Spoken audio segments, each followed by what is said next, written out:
Ser podcast.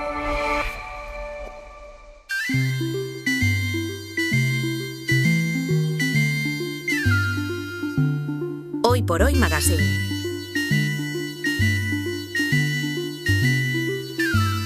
Ser podcast.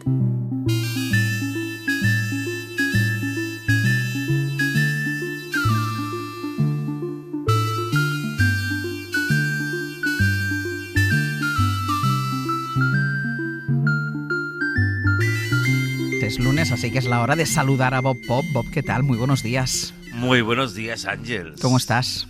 Fenomenal. Vale, no se te ocurra coger un tren, ¿eh? Voy a cogerlo pasado mañana. Ah, bueno, no, lo digo los de cercanías, porque vas a llegar a la estación y no sabes si van a funcionar o no. No, además de cercanías hay una cosa también muy guay, es que tú llegas a la estación y no sabes cuál está adaptado a silla de ruedas o no. Bueno, y las hay adaptadas, yo creo que contigo lo he hablado algún día, una estación Sí. que hay muy cerca de mi casa que está adaptada porque hay ascensor y yo creo que ya va para 2 años que no funciona el ascensor, o sea que... Pues está guay. Pues eso.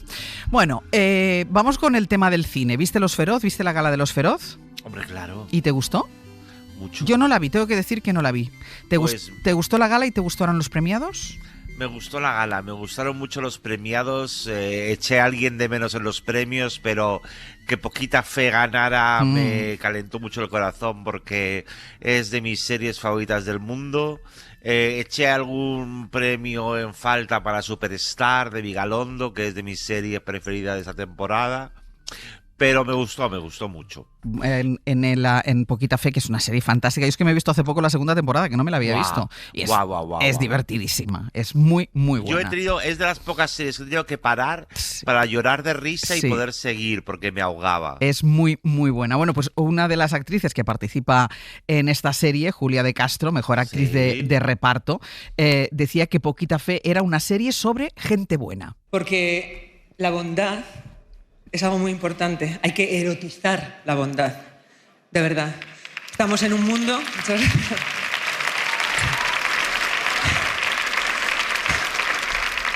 Me gustaría hacer un llamamiento desde aquí y es a no normalizar la violencia verbal en redes, en prensa, en grupos de WhatsApp. Tiene que parar. Hay mucha más gente buena, pero hacemos menos ruido. Erotizar la bondad. ¿Es una buena consigna, Bob? Estoy a topísimo con Julia aquí. Me parece que tiene toda la razón y que la bondad puede ser muy sexy. Pero además es que la reflexión está que hay mucha más gente buena, pero que hacemos menos ruido. Claro, Sí. es que los otros ganan siempre por ruido. Sí, pero ganan por ruido a propósito, porque lo que quieren también es aturdirnos. Y que renunciemos. Claro, que estemos tan cansados que al final digamos que sí por aburrimiento para que dejen de ponernos la cabeza como un bombo. Porque también tenemos derecho a la tranquilidad y a tener espacio para pensar.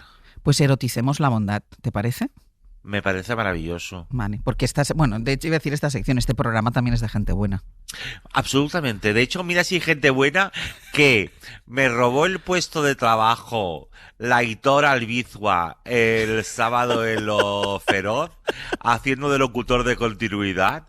Y de verdad, este chico vale para todo. Es una maravilla. Es que es bueno, haga lo que haga. Es que le pones, es que un roto, un descosido, tiene gracia, tiene talento, tiene rigor, es trabajador. Es rápido de verdad. mente. Este año que yo no pude ser locutor, eso sí, después de ver lo de Aitor este año, yo ya me tengo que espabilar y voy a llamar a Los Feroz para estar el año que viene porque viene muy fuerte la nueva generación. Pero me encanta una cosa, o sea, que seáis los dos colaboradores del programa que os robáis los papeles en otras cadenas, en este caso en Televisión Española. O sea, todo queda en el Hoy por Hoy. Estás criando alimañas, Ángels. Totalmente. Nos estamos ahí sacando los ojos para conseguir trabajos. Ahora Martín Bianchi se va a meter por medio, Eduardo Barba. Ay, sí, bueno. El año que viene que lo oculte Martín Bianchi. Sí, eres la masía de Los Feroz. Y el siguiente Eduardo Barba. Oye, venga, Por favor. vamos con la mirada de los lunes, ¿te parece? Claro. Venga, pues música y adelante. Respeto mucho a las personas que se piensan mucho la mejor manera de contar la verdad para no herir o no empeorar según qué cosas. Desprecio a quienes calculan cuánto tiempo llevan de ventaja sus mentiras respecto a la verdad bien contada, que exige un proceso de reflexión que la mentira no necesita.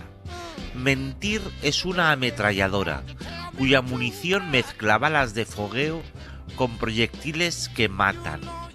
Dispara que alguien caerá. Dispara 10 tiros seguidos y di después que fue en defensa propia. No será la verdad, pero sí la realidad que tenemos derecho a cambiar diciendo la verdad, diciendo que se están defendiendo de nuestro derecho a una vida digna y a la felicidad. De eso se defienden con tanta violencia, de que podamos tener una oportunidad. Esa es la verdad. Y además, escuchándote y escuchando antes a Julia Castro, daría la sensación de lo que pasa en Minneapolis es erotizar el mal, precisamente, ¿no? Absolutamente.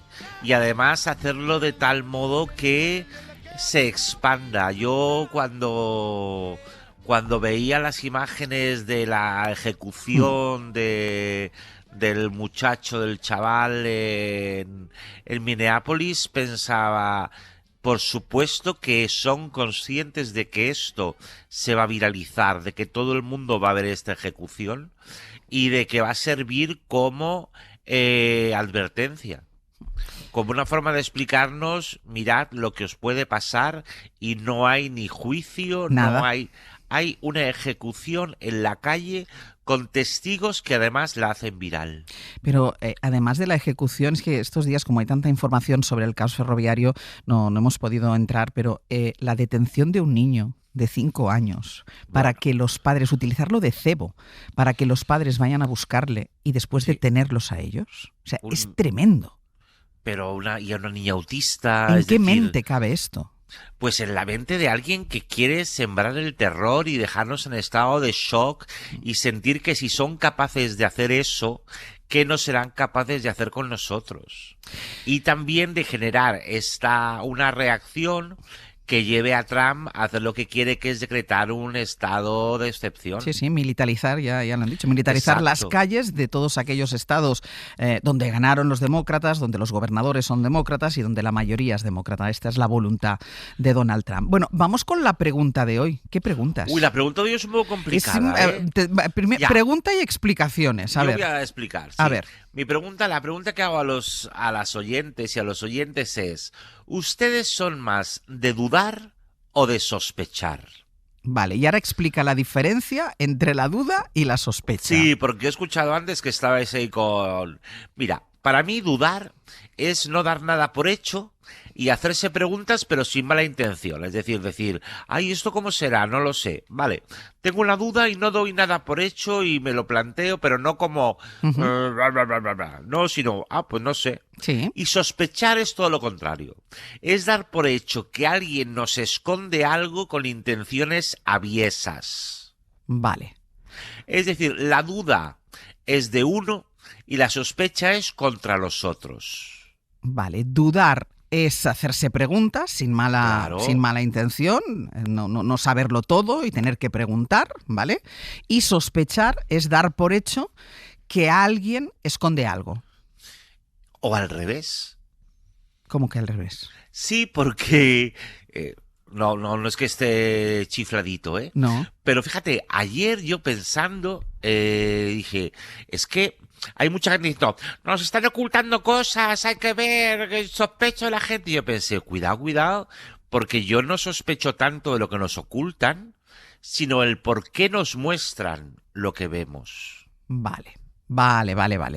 A ver si los oyentes lo han entendido bien, ¿vale? Vamos a dar el teléfono. Vamos a hacer una pausa y yo a la vuelta te voy a preguntar si tú eres más de duda o de sospecha, ¿te parece? Me parece. Y así también seguimos aclarando el terreno. Perfecto. 900-100-800. Esta es la pregunta que les lanza hoy Bob, que es para pensársela un rato. Piénsensela durante la publicidad. ¿Ustedes son más de dudar o de sospechar? 900-100-800. Hoy por Hoy Magazine.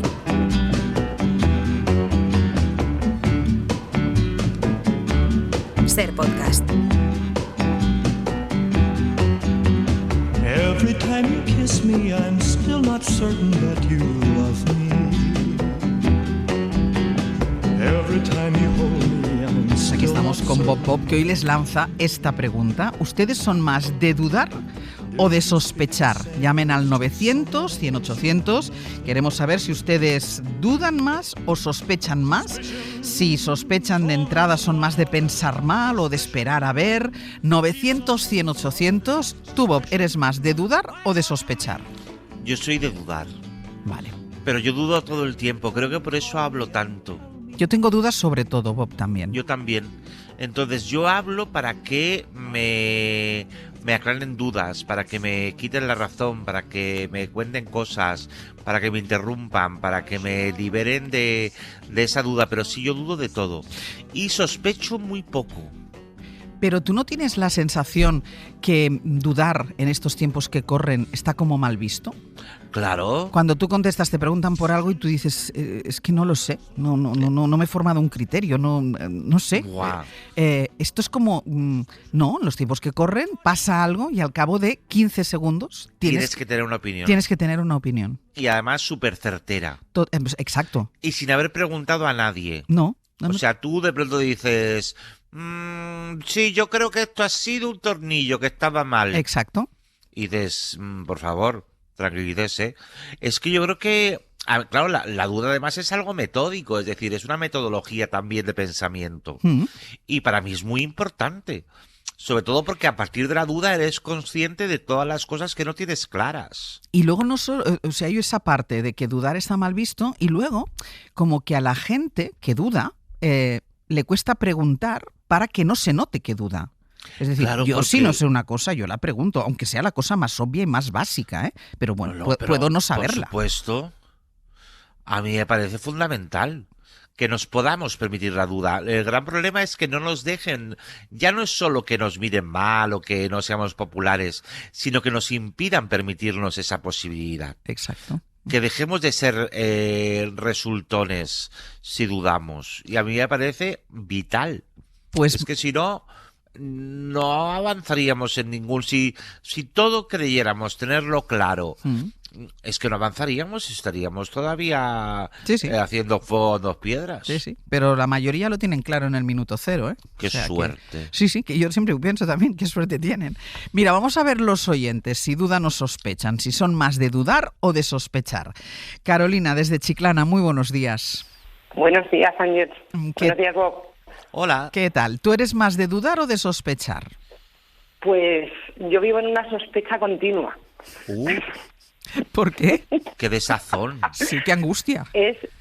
Os oigo y es cierto que dudo de todo en la vida, pero ojo de loca no se equivoca. Y cuando yo sospecho, no me equivoco. Donde pones el ojo, pones la bala. Sí. Sobre todo en la cercanía, vamos a ver. Dudo de la vida, de las circunstancias, pero cuando tengo una sospecha sobre algo, sobre alguien, no me suelo equivocar. No me suelo equivocar. Bob. ¿Y cómo llevas eso? Quiero decir, o sea, ¿no crees? Porque ¿cuál es el límite entre la sospecha y el prejuicio? Y la intuición. Pues prejuicios pocos. Vale. A lo mejor es más intuición, no lo sé. Vale. Pero también es cierto que cuando sospecho suele ser para mal. Claro, me he hecho una idea. Pero... ¿Y no te encanta que te quiten la razón? De todos. Yo sospecho que sospechaba desde hace muchos años que teníamos una sociópata en Madrid y no me equivoco. Bueno, chicas, que para eso sí, pero no hace falta ser muy listo. Exacto, ¿eh? Aquí no te vengas echando flores a ti, que eso es un poco obvio, ¿eh? A ver, eso no era una sospecha, eso era una red flag. No, pues yo creo que la gente en eso hay gente con duda. Sí. No, y hay gente con mucha certeza también, ¿eh? Claro, pero ahí no cabe la duda. Ahí... ¿Y te gusta que no confirmen tus sospechas, Carolina? ¿Te gusta equivocarte o prefieres tener la razón y que el mundo sea peor? No, me encanta equivocarme. Ay, qué bien. Vale. Me encanta equivocarme, sí, por supuesto. Pues Carolina, muchísimas gracias. Gracias a vosotros. ¿Sospechas algo de nosotras, Carolina? ¿El qué? ¿Te despertamos alguna sospecha, Ángels y yo? Que sois maravillosos. Eso, Pues has acertado. eso es una certeza, es una certeza. Mirad, la sospecha que tenía hoy, que es la primera vez que llamo, aunque os escucho todas las semanas, Sí. y si no es en directo, es a través de podcast, Mm. tenía la sospecha de que hoy me ibais a coger el teléfono. Pues mira, ¿Ves? Pues ya está. Eres Y buenísima. quiero deciros que bueno, que os escucho todos los días, que me lleváis acompañando desde los 14 años y tengo 49, y que gracias por lo que hacéis. Pues Carolina, un beso bien grande. Un Un beso, beso a Carolina. vosotros, que tengáis buen día y que no cojáis el Rodarías. Exacto. Eso, yo estoy en Madrid. Hoy no me, hoy no me Sí, yo lo toca. sé, Yo y a Ángel. mí no me toca. Yo lo mí sé, hoy Ángel, tampoco. Hoy no te toca. Hoy no te Por toca. suerte a mí tampoco hoy. Hasta luego, Carolina. Un beso. Un besazo. Adiós. Chao. Adiós. Chao. Qué bueno eso que has preguntado, entre la sospecha y el prejuicio. Claro. Sí, Sí, porque... hay que tener cuidado con eso, porque también a veces confundimos la intuición con el Sí, prejuicio. con el prejuicio. Y luego te ves que había sido con mucho prejuicio ante determinada persona o ante determinada cosa. Sí, sí. Pero a veces también somos tan cabezotas que preferimos tener razón Sí, a que Sí. nos la quiten Sí. y todo sea mejor de lo que sí, pensábamos. sí. Bernardo desde Cambados, muy buenos días. Buenos días. A ver, ¿tú dudas mucho? ¿Sospechas mucho? Yo dudé toda mi vida desde bebé. Siempre dudas. Ese bebé me encanta. Un bebé dubitativo me gusta mucho. O sea, que cuando su madre Yo le creo que le sí. acerca el biberón no lo tiene claro. Era como, no sé cómo No sé, estará yo- esto. Yo no sé si pensaba, por ejemplo, si era de izquierda o de derecha, es el pezón izquierdo o el derecho. Yo no sé. Pero Bueno. ¿te parece, la duda te parece una virtud? Antes hablábamos con No, al contrario, pero es que no lo puedo remediar. Yo dudo de todo, pero digo yo, si soy tonto, soy imbécil. No. Todo el mundo está opinando. No. Ex cátedra, todo el mundo. Ex cátedra. Y yo soy imbécil de todo. Porque No, todo lo no contrario. duermo, estoy preocupado. Perdón. al contrario, ¿no, Bob? A mí me parece al contrario, o sea, que dudes además te da un montón de posibilidades de escuchar a la gente que tienes alrededor o de buscar, sí, de pero- leer. Sí quiero escuchar, pero claro, meto todo en la cautelera y después, ¿qué me sale? Dios mío, Bueno. un cóctel envenenado. Pero al fin digo yo, que se vayan a tal. Y digo yo, ahora pienso como tengo que pensar yo. Y lo que pienso, a ver, la definición es que no sé, es blanco o es negro, pues puede ser una cosa o la otra. Bueno. Mira, además, yo creo que es la influencia. Yo soy gallego, claro, lo de la escalera, de subir y bajar. Y soy Piscis. Me explicaron que el Piscis uno va por un lado, otro por otro. Y además, estudié para cura hace muchos años en Santiago. Y aquello de la existencia de Dios, yo decía, cuando llegamos al estudio de lógica, ontología y todo eso, que Dios existe porque esto, por lo otro. Y yo, eso a mí no me convence, ¿cómo puede existir por estas razones o por las otras? Eso del ergo tal, yo no ergo nada. Yo quedaba en la duda. Pero mira, fíjate que has avanzado en la vida y la duda no te ha paralizado, con lo cual, pese a que tuvieras dudas de muchas cosas, has seguido avanzando, que hay muchas veces que la gente a lo que tiene miedo de la duda es a que le paralice, y yo creo que no, la duda, pese a la duda, Avanzas. Pues Bernardo, mucho... Sí, ¿sabes por qué fue? Para subsistir, porque yo nací durante la guerra de España, entonces aquella época era dificilísima, la posguerra, entonces tenías que o arre o shock, como decíamos en gallego, o arre o para, y entonces decía, por última vez, y luego lo que sí tengo, a ver, perdona que te quite el espacio, lo que sí tengo es cuando veo a una persona, me pasa otras veces en la vida verle los ojos y digo, uy, esta es mala persona. Y me pasó con una persona que se apellida, bueno, no voy a decir el nombre, pero ese apellido parecido a sonido inglés, 2 palabras, fake Ho. Fake es falso y Ho es W-H-O-R-E. No os lo digo porque es pecado decir. Sí. Bernardo. Entonces, vi los ojos de esa persona y dije yo, uy, lo que decía mi padre, este no va en mi carro a misa, este no va en mi carro a la misa. Bernardo, muchísimas gracias. Un abrazo, Bernardo. Un beso. Un beso a los dos. Un beso. Qué bueno, qué bueno. Pero mira, pero lo que tú dices, la duda no le ha impedido avanzar. Claro, porque muchas veces nos dicen, no puedes dudar, Claro, venga, es que si no hubieras venga, dudado, rápido. claro, dice, estudié para cura, pero cuando ya empecé que si Dios existe y empecé a dudar, claro, si no dudas, pues ahí sigues. Ahí sigues, exacto, ahí sigues. Y venga, que nos da tiempo para Maya, desde Bilbao. Maya, buenos días. Hola. Hola, buenos días. Hola, Maya, cuéntanos. Hola, Maya. Cuéntanos. Hola. Yo dudo de los temas. O sea, a mí me pasa mucho que cuando hay cualquier tema que hablas con amigos y con gente, la gente tiene la opinión clarísima. Sí. Clarísima. Y yo cada vez dudo más. O sea, parece que es necesario posicionarte. Sí. A favor o en contra de la prostitución. A favor o en contra. Y digo, la gente cómo tiene las cosas tan claras. Sí.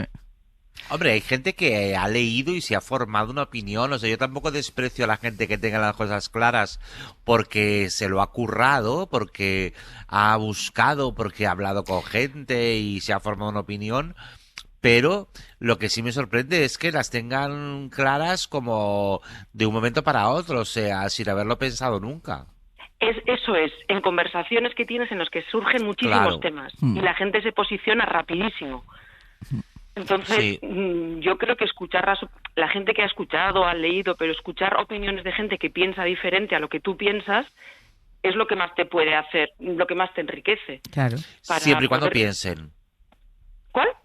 Que siempre y cuando piensen, ¿eh? Porque hay gente que lanza opiniones y no es que piensen diferentes, es que no han pensado en ningún momento, porque repiten una consigna que les ha llegado de algún sitio. O sea, también tenemos que tener mucho cuidado con eso, porque a veces las opiniones de gente que es querida, que es de nuestro entorno, pero en realidad no surgen de ellos, sino de aquellos medios o soportes que consumen.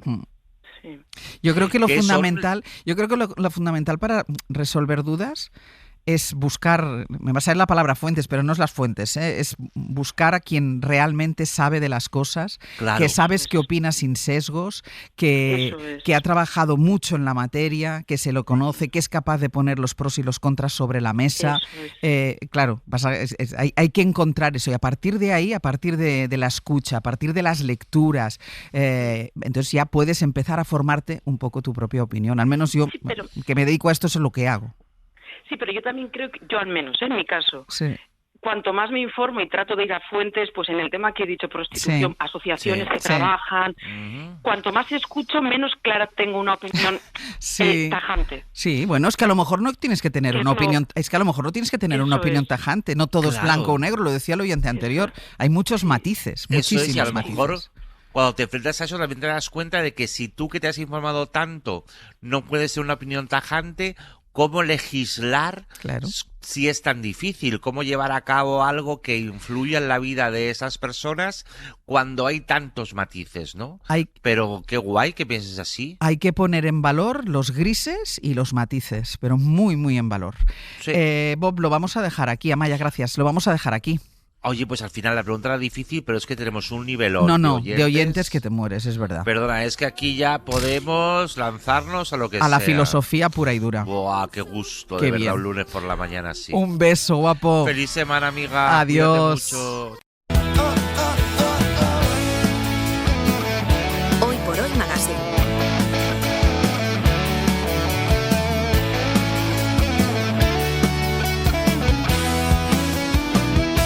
Ser podcast. Con el alma entera vamos persiguiendo sueños detrás de la pelota como valientes guerreros. Galder, ¿tú piensas que Arbeloa es un entrenador para un Madrid campeón? No, y da la impresión de que el nombramiento de Arbeloa es poner un hombre fiel al presidente. De hecho, él mismo con las declaraciones cuando le preguntan por los pitos dice: esos no son del Real Madrid, yo sé quién es y quién no es del Real Madrid, ¿no? Yo creo que nos vamos a divertir mucho con Arbeloa porque ha protagonizado varias escenas que parecía The Office, ¿eh? Michael Scott en The Office, esta entrada que hace ayer parándose a ver las Copas de Europa del Real Madrid y haciendo así con la cabecita, este tipo de declaraciones, los gestos a la grada en plan, no me aplaudáis a mí, aplaudidlos a ellos. Es muy Michael Scott. Contagiados de fútbol estamos, con rodillas talladas, con los rostros asoleados. Me río porque cuando escucho una semana después lo que hemos dicho, o sea, la rapidez con la que Galder dice no a mi pregunta de si es después de 2 victorias que ahora iremos a ello. Tú también hablando de The Office. Bueno, iniciamos un nuevo capítulo de la dupla con Rafa Cabeleira y Galder Reguera, o si lo prefieren, una nueva entrega de The Office, el The Office futbolístico, en compañía, entre otros, de Álvaro Arbeloa Scott.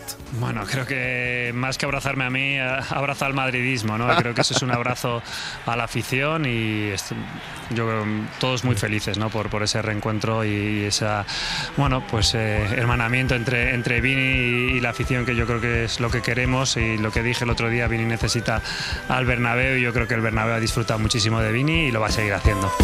Rafa Cabeleira, buenos días. Muy buenos días. Ya el otro día manifestabas un poco tu preocupación, pero como barcelonista de los de toda la vida, porque tú eres como los de toda la vida, sí. Nivel de preocupación con el Madrid de Arbeloa, porque mucho Michael Scott, mucho The Office, pero 6 goles al Mónaco y victoria solvente frente al Villarreal. No, nivel máximo de preocupación, ¿eh? Yo creo que Michael Scott, Michael Arbeloa Scott, está en su papel de Mike Malote, ¿eh? Que era un personaje que él se creaba para explicar lo que solía pasar, lo que podía pasar en la cárcel, ¿no? Y yo creo que los culés estamos un poco en eso. Vale, o sea, nivel máximo de preocupación. Estamos en esa cárcel mental, en esa jaula mental que solo el Madrid es capaz de construirnos. Voy a cronometrar el tiempo de respuesta de Galder Reguera. Galder, buenos días, eso lo primero.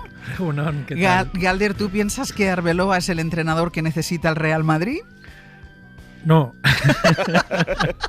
Haya habido unos segundos de pausa, ¿eh? Bueno, pero para simular que estoy pensando. No, me confirmo en mis convicciones. Ahora, tengo una capacidad para fallar en mis predicciones terrible, ¿eh? Y el otro día estaba pensando que qué difícil puede ser, como gana el Madrid la Liga o la Champions, para vosotros dos. No, bueno... Yo creo que para mí mucho. Haríamos un poco lo que está haciendo el madridismo ahora, después de estos 2 partidos, ¿no? Que parecía que hace 15 días se les caía el mundo encima y ahora de repente ya está todo fenomenal otra vez. Nosotros haríamos un poco al revés, ¿no? Sí. Podemos cambiar de opinión. Diríamos, si lo hacen ellos, podemos hacerlo nosotros diríamos también. Que la felicidad es un estado pasajero, leeríamos algo de poesía y bueno, otra cosa. Puede ser que Arbeloa le ponga trocitos de esta sección al vestuario para motivarlos. Sería gracioso, sí. Que nos lleve, si quiere que nos lleve, que les motivamos en directo. Se fue Galder Reguera con el Atlético a la Champions en su viaje a Bérgamo, en el encuentro frente al Atalanta. Acabaron ganando los del Athletic por 2-3 y desde entonces Galder es conocido como el amigo de Gattuso. No sé si lo sabes. Sí. ¿Tú ya conocías a Gattuso o lo conociste en ese viaje? No, le conocí allí. Yo le vi por ahí por el estadio. Yo estaba con Gorka Iraizov, el mítico portero del Athletic, porque habíamos ido a hacer unas activaciones de fundación. Y le dije, ven, que te voy a presentar a Gattuso. Me dijo, ¿le conoces? Le digo, no, pero te utilizo de excusa. Y ahí que me fui a charlar un poco con él. Qué mirada tiene. Acojona, ¿eh? Da miedo, ¿eh? Da miedo, sí. No, cualquiera le lleva la contraria a Gattuso. Hombre, yo no quiero llevar la contraria tampoco a Galder, pero me estaban diciendo ahí en la pecera en producción que ha llamado Gattuso al 800, 100, 800. 900, 100, 800. A negar tanta amistad con Galder Reguera. Oye, no, y de todas formas, si hay tanta amistad, tráenos un día al programa, Galder. Pero sí, no le conozco nada, solo intercambié unas palabras con él. Pero esto es como la foto de Schmeichel con Cabaleira, que estará ahora diciendo Schmeichel, ¿quién sería el imbécil aquel? Pero la foto de Galder con Gattuso es mejor. Está mucho mejor compuesta, se ven 2 señores frente a frente, ¿eh? Galder con los brazos cruzados, con una seriedad. Yo quiero verla, yo no la he visto esa foto. Después te la pasamos. Sí, le dije que un mundial sin Italia no es mundial, el que había que ir. Tienen que llegar. ¿Y el que te contestó? Pues no me acuerdo. Que lo tienen difícil, creo. Es que estaba muy nervioso. Es Gattuso, joder. Tienes a Gattuso ahí adelante. Sí. Oye, y victoria 2-3, ¿no? Allí en ¿dónde? ¿En Bérgamo? Bérgamo. Va a resultar que al final, como el Madrid, lo vuestro es la Champions. Bueno, la Liga es el filete, la Champions es las patatas. Eso dijo Juan Malillo en su momento, ¿no? No, la Liga es lo más importante y tenemos suerte de tener un entrenador sensato que no pierde la perspectiva, toda la fe con él. Pero qué partido, porque ya en la previa, la convocatoria, había mucha gente que decía que sí, Valverde tiraba la Champions, etcétera. La primera parte sufrimos muchísimo y en la segunda parte, bueno, pasó lo que no está pasando esta temporada, que a veces este juego tiene mucho de suerte y el balón entró cuando en otros partidos no había entrado. Yo creo que no he gritado más en mi vida. Los goles que sobre todo el 1-3. Y hubo un momento que yo creía que el tiempo se había parado. Yo miraba, me metió el 2-3 el Atalanta, yo miraba al marcador y veía 85, y volvía a mirar 85, y volvía a mirar 85. Y le dije a Gorka, estos cabrones han parado el tiempo, ¿qué? Y no, es que no avanzaba, no. Vaya días nos viene. Ahora tenemos al Sporting en casa, sin afición visitante, el derbi con la Real, Valencia en Copa. ¿Y hay Champions esta semana también? Sí, ahí vamos. Bueno, esta semana tenemos un super partido, Real Madrid-Benfica, o sea, Mourinho contra Arbeloa. Esto no es para... Bueno, voy a decir, no me lo pierdo, sí que me lo voy a perder por horario, pero bueno. Sí. Es como cuando en Pressing Catch luchaban dos de los malos. Dos de los malos. Sí. Te iba a decir que el otro día, escuchando la jornada de Champions aquí en la SER, en el Carrusel, me di cuenta de algo que es bastante habitual ahora, que es lo mucho que le cuesta a los aficionados disfrutar del camino, ¿no? Porque, por ejemplo, la Champions para el Athletic debería ser una cosa, casi un premio, ¿no? No debería haber tanto sufrimiento. Y yo veía a Marquínez y a Garrido lo mal que lo estaban pasando. Pensaba en Galder y decía yo, joder, qué poca capacidad o qué difícil es en el fútbol, ¿no?, disfrutar del camino. Y me pasa también con los equipos recién ascendidos. Ya. En el Oviedo tienen ya una bronca, tantos años sin volver a primera, y ahora que estaban para en primera, cabrearte. Sí. Acabo de ver la foto de Gattuso y de Galder. ¿Qué te parece? Me voy a hacer un póster. No digo más, me voy a hacer un póster. Bueno, la semana pasada íbamos mal de tiempo y nos quedó pendiente la Copa África, el fútbol africano.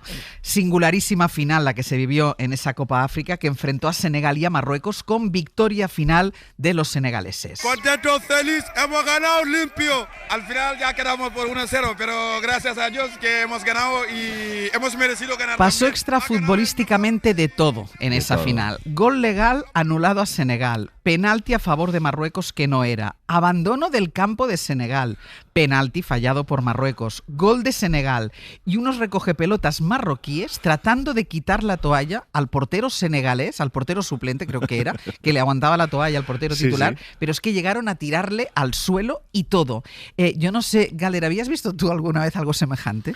No a ese nivel de intensidad, no. Hay un precedente que es un jeque que paró un partido en Zorrilla en el Mundial 82, un Francia-Kuwait, con penalti que no le gustó, que creo recordar además que luego el árbitro se echó para atrás, pero esto es parte de la leyenda, no lo he comprobado, pero no, fue increíble. O sea, ya con el gol que le anulan a Senegal, que es la típica africanada de Copa de África, de árbitro súper casero, pero es que luego el penalti de Brahim, que se deja ahí caer de mala manera, y Thiago mandando a la gente al banquillo, yo decía, esto es increíble. O sea, se estaban retirando con todos los ojos puestos ahí, con una sanción que les podía caer tremenda, y menos mal que Sadio Mané es un hombre sensato que se plantó en el césped ahí como un cono, dijo, aquí no me mueve nadie, y los mandó después para adentro. Y luego ya...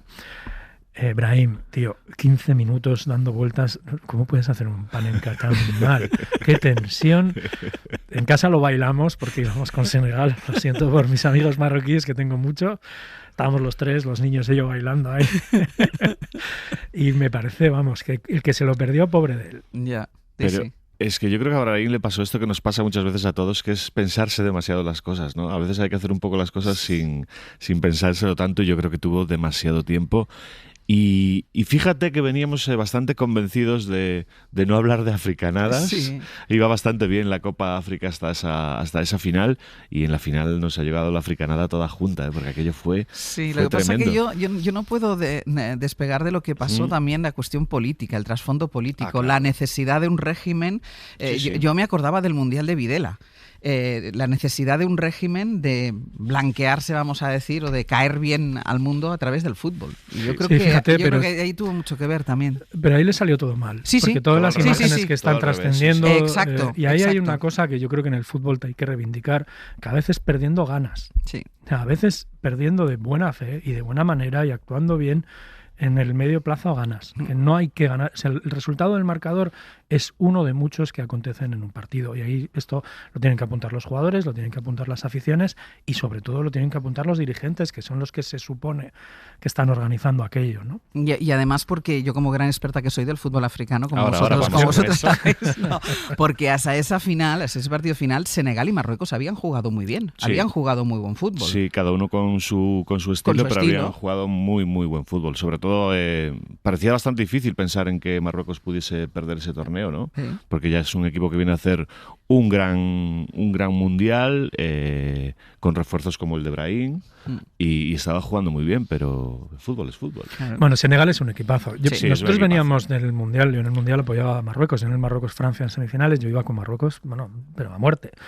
Ojalá hubiera llegado Marruecos en la final, y me costó muchísimo en este campeonato por todo lo que se iba viendo y sobre todo en la final. Y luego es que se suele hablar mucho, pues, cuando se habla de fútbol africano, pues, de falta de táctica, etcétera, y es un error. El otro día se vio una Senegal súper bien plantada en el campo. Juvenal, que era el comentarista del partido, decía que había sido compañero de Papetiao en el Alavés y que le sorprendía el nivel táctico del equipo, porque era un equipo súper trabajado. A mí me flipó el control en la prórroga, en un momento en el que cualquier otro equipo se podía haber venido abajo, ¿no? Porque eran de terrible tensión, y lo hicieron todo bien. A punto estuvo, o estuvo muy cerca de la sorpresa Marruecos. Ahora recordaba ese partido contra Francia, Galder. En el próximo Mundial, Rafa, ¿tú crees que equipos como Senegal o como Marruecos pueden dar la sorpresa? El próximo Mundial va a ser complicado de analizar por muchos por el horario, motivos. Sobre todo. El horario, vamos a ver qué pasa con el tema de los visados, los aficionados que puedan viajar, el clima que se pueda vivir. Va a ser un Mundial complicado.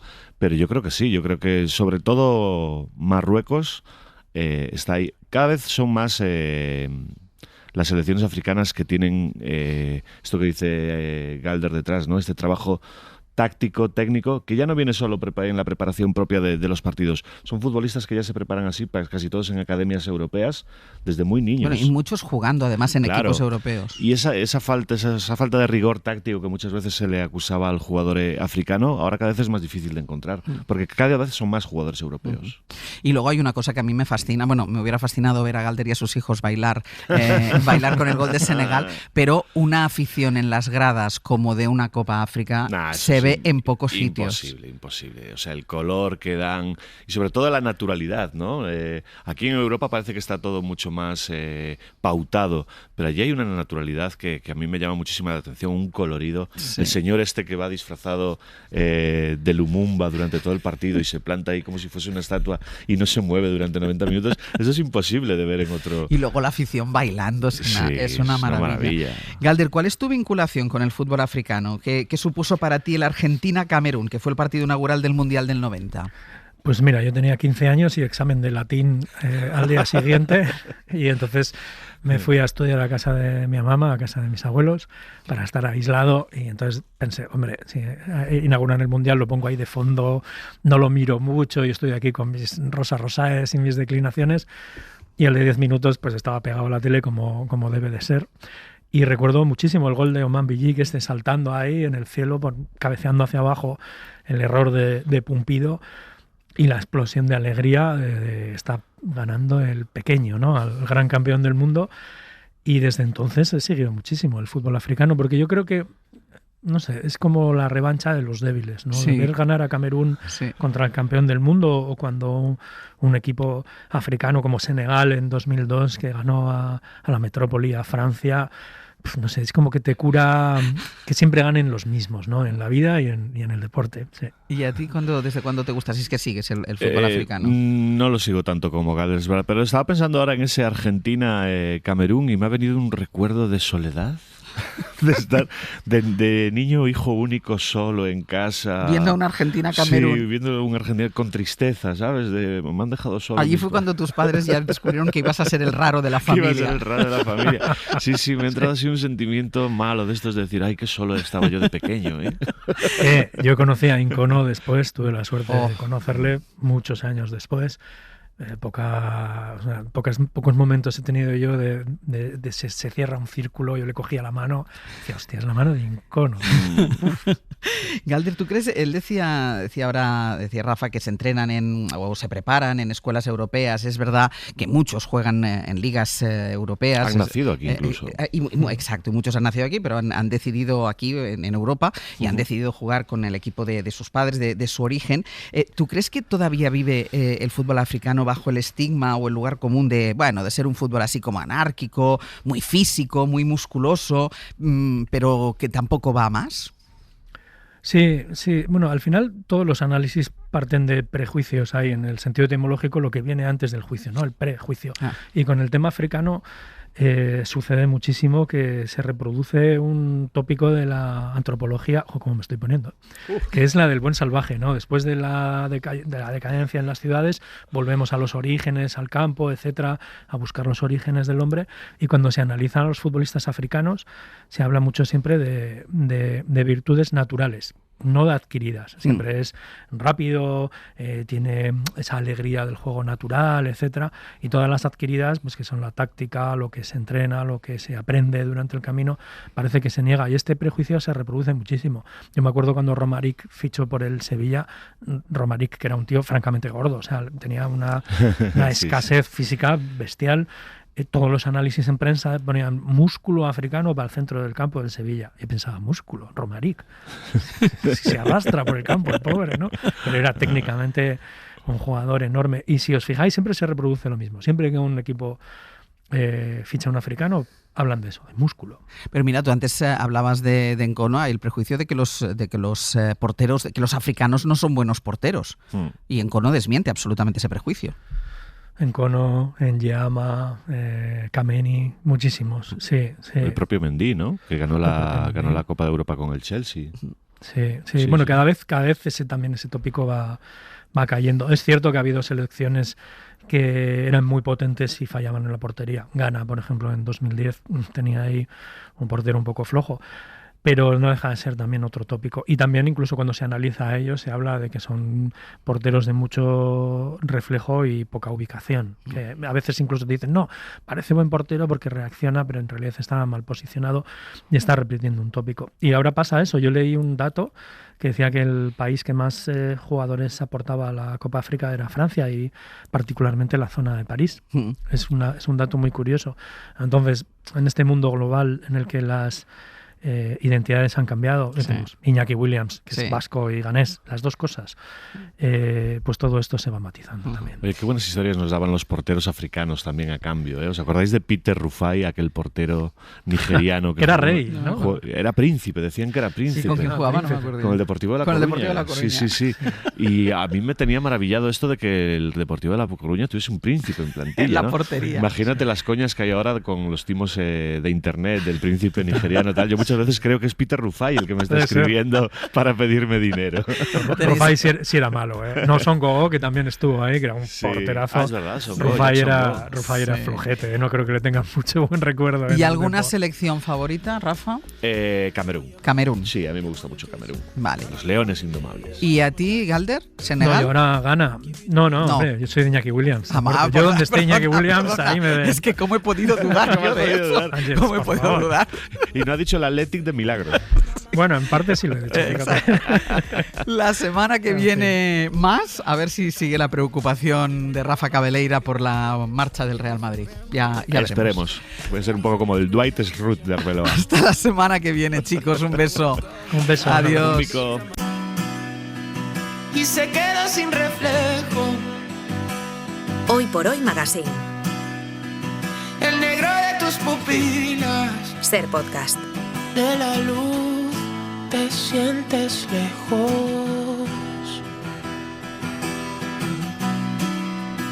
Salvo alguna anomalía. Es la hora en la que habitualmente hacemos esa pequeña paradita para explicar a los oyentes lo más destacado que hemos hecho hasta ahora y para contarles lo que todavía nos queda por delante, que al programa todavía le queda un ratito.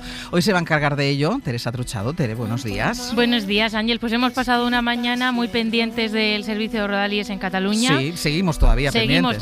Muy pendientes porque hemos empezado que se reanudaba, luego que no, luego que sí, luego que no. Hemos charlado a las 8:30 con el portavoz Antonio Carmona, el portavoz de Renfe en Cataluña, que es una conversación que ya se puede recuperar en la web de la cadena SER, pero antes, el amanecer de una oyente que te baja la media de edad. Pero mucho. Pero muchísimo. Es Carla, de 10 años, que ya nos mandó una nota de voz a principios de año y esta mañana se ha levantado y ha dicho que hoy la tenía que mandar otra vez. Me he despertado, he mirado por la ventana y estaba todo nevado. Y estaba nevando, claro. Quedaba tan bonito porque está todo nevado ahora mismo que es decir, mandaros este audio del amanecer. Porque también con las farolas iluminando la nieve queda muy bonito. Y el sol ahí saliendo por atrás. Aquí ha nevado porque es un pueblo de la Sierra de Madrid A Carla nos la tenemos que traer un día. Bueno, tiembla Jordi Carbó porque Carla está a tope con la predicción de las nevadas. O tiembla Teresa Truchado, que viene empujando fuerte, también, Carla, ¿eh? Efectivamente. Viene empujando fuerte. Recuerden que si nos quieren mandarnos, si nos quieren, deben mandarnos sus amaneceres, lo que tienen por delante en el día, la historia que nos quieran contar, cuéntenos la vida a través del 638-313466. A las 10 hemos empezado el magazine con Bob, ¿no? A las 10 con Bob, que nos ha hecho una duda de si dudamos o sospechamos, que es un poco lo mismo, pero que no es lo mismo. Ya ha llamado a Maya de Bilbao para decirnos que, oye, que hay que vivir en la duda, claro que hay que dudar y que está bien. Yo dudo de los temas. O sea, a mí me pasa mucho que cuando hay cualquier tema que hablas con amigos y con gente, la gente tiene la opinión clarísima y yo cada vez dudo más. Entonces, yo creo que escuchar la gente que ha escuchado, ha leído, pero escuchar opiniones de gente que piensa diferente a lo que tú piensas es lo que más te enriquece. Firmes defensoras de la duda somos aquí. Yo totalmente. Y luego ahora... ¿Qué nos queda? Nos queda Pablo Ortiz de Zárate, que le tenemos ya en la puerta calentando con sus cuadros, que nos va a pedir que nos fijemos en las manos de los cuadros, que son muy importantes, más de lo que pensamos. Y Pepe Rubio y Sergio Castro, que son muy impacientes y también están en la puerta ya esperando para los mitos que nos traen, si nos creemos más inteligentes que los demás. Y nos lo traen ellos dos, así que ojo. Estará David no decimos nada más. No decimos nada más. Estará David Pastor Vico, el filósofo, en Radio Sevilla para ayudarles un poquito en esto. El mito de hoy: nos creemos más listos que los demás. Venga, hasta luego. Chao.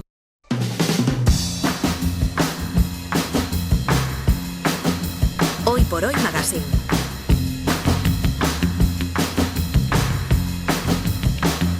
Ser podcast.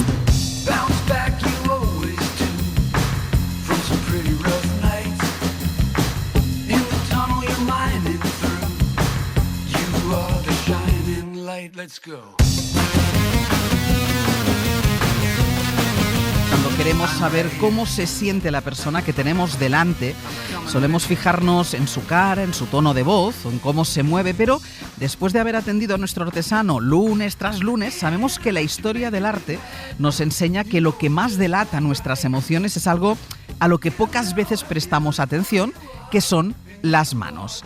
Pablo Ortiz de Zárate viene hoy dispuesto a demostrarnos que las manos son más importantes de lo que creemos en el arte y en la vida.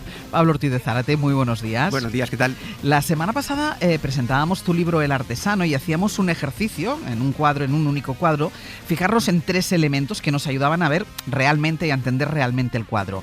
Uno de ellos era las manos. ¿Cómo de importantes son las manos? Fundamentales. Normalmente, de los 3 elementos, recordamos, son los objetos que nos dan pistas sobre lo que pasa, los ojos, es normal que miremos a los ojos para ver lo que siente la gente, pero se nos olvida mirar las manos. Y son fundamentales. Kant, el filósofo alemán, tenía una frase que decía que las manos son la parte visible de la mente. Es decir, se nos delatan del todo. Claro, lo que tú estás pensando, lo que quieres, inmediatamente lo tocas. O si estás nervioso, te tiemblan. Los gestos que haces con las manos hablan muchísimo de ti. Y tú como periodista seguro que en las entrevistas te fijas en las manos de la gente. Porque es que cuando alguien está tenso ante una pregunta seguro que empieza Se nota, sí. Las manos son fundamentales y por tanto en el arte también, porque los artistas tienen muy pocos recursos para contarnos cómo se siente un personaje. Los ojos y lo que tocan y cómo se mueven las manos. Por eso hay que fijarse muy bien, siempre en las manos de cualquier cuadro, en los que haya personas, claro, porque cuando no hay personas, pues... Bueno, lo veíamos con el cuadro de la semana pasada, la crispación en las manos, la dureza sujetando el arma, decía muchísimo de lo que quería decir ese cuadro. Venga, ponme algún ejemplo, lo vimos ya la semana pasada, pero un ejemplo de alguna obra maestra en la que las manos sean clave. Una muy fácil, para la gente que ahora mismo no tenga acceso al cuadro. La Última Cena de Leonardo da Vinci. Sí. Todos conocemos este cuadro, que cuenta el momento en el que Cristo está con los 12 apóstoles en la Última Cena y les dice: uno de vosotros me va a traicionar. Sí. Y lo que pinta Leonardo es la reacción de cada uno de los 12 apóstoles, que reaccionan de forma diferente, con diferentes emociones, a este anuncio. Leonardo tiene un problema, porque esta pintura está en un muro, en un refectorio, en Milán, y está muy alto, muy por encima de nuestras cabezas. Por lo tanto, no puede usar los ojos para contarnos la emoción de la gente porque no se ven. Tiene que usar las manos. Y esta es una de las razones por las que esta obra es una de las grandes obras de arte de la historia, porque Leonardo es capaz de contarnos 12 emociones completamente distintas solo con el movimiento de las manos. Claro, y es que es verdad, si ustedes tienen el cuadro en la cabeza, no búsquenlo después cuando escuchen el podcast, cuando quieran, porque cada uno de los personajes de La Última Cena está haciendo algo diferente con las manos. Y ese movimiento que hace nos dice muy clarísimamente en la distancia cómo se sienten. Si empezamos por la izquierda, por ejemplo, tenemos aquí el primer apóstol que está aquí apoyándose así sobre la mesa. Como intentando incorporarse. Como diciendo, ¿qué? Sí. La sorpresa nos la cuenta con eso. Luego tenemos gente que levanta las manos. A mí que me registre. Yo no soy. Claro. Hay Judas, fíjate, Judas está aquí, que es este personaje que con la mano... En el momento en el que Jesús hace el anuncio, él iba a coger, no sé, algo de la mesa, un trozo de pan o algo. Parece, es un trozo de pan. Y la sorpresa de que le han pillado le deja así congelado. Se queda con la mano sobre el pan sin acabar de cogerlo. Exacto. Y luego tienes este otro apóstol de aquí que tiene las manos así como abatido. Otros levantan el dedo como diciendo enfadadísimos. Cada uno mueve las manos de una forma y te dice clarísimamente cómo se está sintiendo. Las manos son la clave de La Última Cena de Leonardo. Es muy, muy explícito. Y luego, veo que me has traído también el Guernica de Picasso. ¿Aquí también son claves las manos? Fundamentales. Ya sabemos, en el Guernica, Picasso lo que cuenta es el bombardeo de Guernica. Imagínate un momento por la noche, están en una granja, caen las bombas, salta todo por los aires y todos esos animales y esa gente están sumidos en el caos. Para entender la emoción que hay en mitad de este caos, Picasso usa las manos. Y nos cuenta dos cosas en el cuadro. La primera es el sufrimiento, la injusticia y la rendición de estas personas. Y eso nos lo cuenta con las manos extendidas. Fíjate que la mayoría de las manos aquí son... Están abiertas, la palma de la mano abierta. El cadáver tiene la mano abierta porque está muerto. La mujer con el bebé de la izquierda tiene las manos abiertas porque está completamente entregada, rendida al sufrimiento. La mujer en el otro lado del cuadro, a la derecha, que está intentando escapar de las llamas también, manos extendidas, porque es la forma que tiene de contarnos la entrega, el sufrimiento de todas estas víctimas injustas del conflicto. Pero no todos son manos abiertas, en el centro del cuadro hay algún puño cerrado también. Exacto, y además están en el centro porque son las más importantes. Picasso dice, vale, yo quiero denunciar la injusticia, pero además quiero usar el cuadro para hablar de rebeldía y darle esperanza a la gente, como vamos a ganar a pesar de todo esto. ¿Y cómo lo hace? El gesto de fuerza que podemos hacer más claro es puño cerrado. Y hay dos puños cerrados en el centro del cuadro, justo en la parte de abajo, en la mitad. Sí. Este soldado que está muerto, que tiene el brazo cortado, agarra una espada rota con muchísima fuerza. Aunque ha muerto, todavía nos habla de esa rabia, de salir a luchar por esta injusticia. Y en la parte de arriba, Picasso nos pone esa mano que sujeta una vela.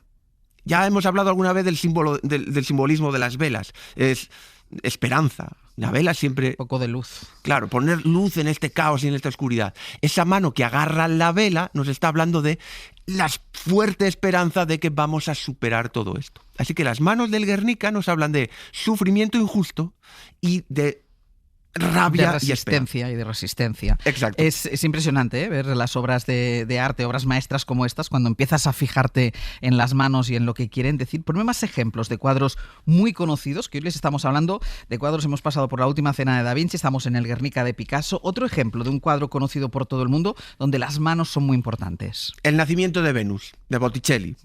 Mucha gente lo tendrá en la cabeza. Es esta diosa Venus que está en el centro del cuadro, que está emergiendo, está sobre una concha, llegando a la tierra para extender el amor y la belleza por el mundo. ¿Cómo nos cuenta Botticelli el carácter de esta mujer que apenas se está moviendo? Bueno, nos lo cuenta con los ojos, porque tiene una mirada dulce. Sí. Pero sobre todo nos lo cuenta con las manos. Fíjate cómo se está tapando.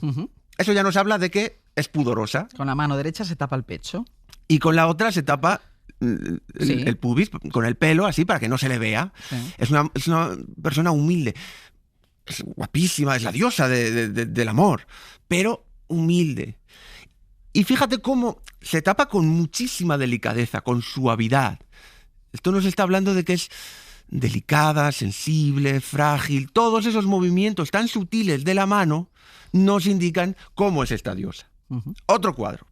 A ver. Otro muy famoso, el beso. Ah, que además este lo tuvimos aquí ya. De este le dedicamos una sección entera. Sí. El beso de Klimt. Es un cuadro muy romántico para algunos. Y esa ternura del beso de ese hombre que le está besando a la mujer se refleja en las manos, en cómo le sujeta la cabeza el hombre que está besando a la mujer y ella cómo le acaricia la mano, cómo le responde con ese cariño. Recuerda que dijimos que hay gente que ve lo contrario en la posición. Que ve sometimiento, ¿no? Exacto. Sí. Pero bueno, los que ven la parte dulce y romántica dicen que es en las manos donde está esa dulzura. Los que ven sometimiento y agresividad también lo ven exactamente en las manos. En las manos. Sí. El grito de Munch, otro cuadro que todos conocemos. Usan muchos recursos en el grito para transmitirnos esa sensación de angustia, de ansiedad, de miedo. El rojo ardiente del cielo, la diagonal del puente, pero son las manos. En realidad, tú, si notas que este hombre está sufriendo, no es por los ojos, porque apenas se le ven, no es por la boca abierta, que bueno, también, pero es sobre todo porque cuando tú te agarras la cabeza... Se sujeta la cabeza, claro. Sí. Es claramente algo que te indica que está sufriendo muchísimo. Las manos son la clave de estos cuadros. Si las manos son tan importantes, y lo estamos viendo en obras maestras que todo el mundo conoce, imagino que lo que tocan los personajes con las manos también son importantes. Claro, es lo que decía Kant. Lo que tú estás pensando, tus manos van a ello. Entonces en los cuadros se utiliza lo que tocan los personajes, es lo que ellos quieren o lo que te están intentando decir. Por ejemplo, en un retrato, si a ti te pintan en un retrato con, no sé, con una espada... Eso quiere decir algo. Estás tocando la espada, quiere decir, ojito conmigo. En los cuadros de reyes, por ejemplo, princesas, reinas, casi siempre están tocando o un trono, para decir que yo tengo el poder, mando, o una mesa. Tocan la mesa porque la mesa es el símbolo de estabilidad de su reino. Siempre hay que fijarse en esto. Por ejemplo, si estás tocando un libro, es que... O si es la Biblia, es que eres muy religioso. Si es cualquier otro libro, es que eres un intelectual. Ejemplo de esto. Otro cuadro famosísimo, tenemos aquí La libertad guiando al pueblo de Delacroix. Lo que tocan las personas de este cuadro te dice lo que quieren y cómo lo quieren. Y si tú te fijas, ya sabemos, la libertad guiando al pueblo es Marianne, es el símbolo de la libertad, que guía a un montón de gente, de revolucionarios, que van a hacer la revolución con muchas ganas. ¿Cómo sabemos que quieren la revolución con fuerza? Porque están todos agarrando pistolas. Todos sujetan armas. O fusiles, armas diferentes, espadas, pero no las agarran de cualquier forma. Las agarran con fuerza. Ese gesto de la mano fuerte agarrando un arma es lo que nos está diciendo que están decididos a, pase lo que pase, a hacer la revolución. Y fíjate el personaje principal del cuadro, que es Marianne, el símbolo de la libertad, de la revolución. ¿Qué agarra? La bandera. Por un lado, la bandera, que es el símbolo en aquella época, la bandera de Francia. Y por el otro un arma, claro. Claro. Sí. Con una dice el arma, porque voy a lo que sea por la libertad. Y con el otro la bandera, que es el símbolo de la libertad. Esas dos cosas que toca Marianne son las dos claves del cuadro. ¿Y esto siempre ha sido así? ¿Las manos siempre han tenido tanta importancia en la historia del arte? Bueno, hay momentos en los que más incluso que ahora. Por ejemplo, en la Edad Media. Y al principio, en el Renacimiento también. En la Edad Media el arte lo usaba la Iglesia para contarle la Biblia a la gente, a los campesinos que no sabían leer. Entonces tú ibas a la iglesia y veías los cuadros en las paredes y así aprendías la historia de la Biblia, era esta propaganda. ¿Qué pasa? Que las pinturas están en la pared, están muy lejos. Por lo tanto, en la Edad Media necesitaban hacer arte muy esquemático, muy básico, para que en la distancia tú tuvieras muy claro, este es Jesús, esta es la Virgen, este es Santo Tomás, están haciendo esto. Por lo tanto, por eso el arte medieval es súper básico. Parecen pintado por niños, para que tú en la distancia para entiendas que se entienda. Muy bien. ¿Qué problema hay? ¿Cómo trasladas las emociones en figuras tan básicas? Pues con los ojos no puedes, porque no puedes retratar esos matices de la emoción. Y lo tienen que hacer con las manos. Las manos son la clave para entender qué es lo que pasa en los cuadros. Como las mueven, suelen ser gigantes. Claro, es que llama mucho la atención eso, que las manos son muy grandes en relación con el resto del cuerpo. Son gigantescas para que tú desde lejos en la iglesia las puedas ver y entiendas perfectamente qué es lo que están haciendo. Pero hay Otra cosa, en la Edad Media y en el Renacimiento también existe todo un código, un lenguaje de gestos de manos. Te he traído aquí... de las manos que están pintadas. Exacto. Para interpretarlo. Para interpretarlo. Cada posición de las manos significa una cosa. Por ejemplo, si tú quieres pedir algo, juntas las dos manos como en actitud de rezar, pero sin tocar. Separadas, sí. Cuando tocas las palmas de las manos, esto es rezar, es un gesto que hoy sigue existiendo. Sí. Si estás con el gesto de rezar, pero cruzas los dedos así, estás suplicando desesperado. Todo esto es un código artificial que se crea de gestos de manos para que la gente supiera entender qué es lo que está haciendo cada persona y qué es lo que quiere decir. ¡Qué bueno! Hay un problema con esto, porque hoy en día nos hemos olvidado de qué significan muchos de estos gestos. Y hay problemas. Por ejemplo, el de orar es muy fácil, ¿no? Sí. Porque todavía lo seguimos haciendo. Por favor, juntando las dos manos, las dos palmas de la mano. Pero hay un gesto muy, muy significativo en la Edad Media y en el Renacimiento, que es la palma abierta mostrándosela a la persona. Sí. Estás así. ¿Hoy qué entendemos cuando te hacen esto? No. Sí. Rechazo. Para. Pero en aquella época, en el Renacimiento y en la Edad Media, este gesto es bienvenida. Y eso hace que muchos cuadros sean difíciles de entender. Y te he traído dos ejemplos de la Anunciación. La Anunciación es este momento en el que el arcángel Gabriel viene a decirle a la Virgen que va a ser la madre del Hijo de Dios. Ese momento tan curioso de la historia. Claro, es uno de mis momentos favoritos de la Biblia. Bueno, pues la reacción de la Virgen siempre es con la mano extendida hacia el arcángel. Sí, que parecería con nuestro código actual que lo rechaza. Que le digan, no me digas esto. Claro, y hay muchas veces que ves, y en este cuadro es muy claro, parece que está aterrada, dice, ¿qué dices? ¿Qué me estás contando? No. Sí. Pero no, en aquella época este gesto significaba aceptación y bienvenida, está encantadísima de la noticia. Así que hay que tener cuidado en los cuadros medievales, a veces la posición de las manos nos puede llevar a error. ¿Y quién dirías tú que es el artista que mejor ha pintado unas manos? ¿Cuáles son las mejores manos de la historia? Yo estoy entre dos. Te he traído aquí unas de Leonardo da Vinci. Cualquier mano de Leonardo da Vinci es increíble, magnífica. Y lo son porque se obsesionó hasta tal punto con las manos que llegó a diseccionar cadáveres, literalmente, a abrir las manos para ver cómo es la anatomía, los huesos y los cartílagos para poderlas representar perfectamente. Es fundamental conocer la estructura ósea de una mano para poderla pintar. Así que Leonardo es uno de ellos. Otro de mis favoritos es Durero. Durero tiene un dibujo que es un boceto para una obra. Esto no es una parte de un cuadro.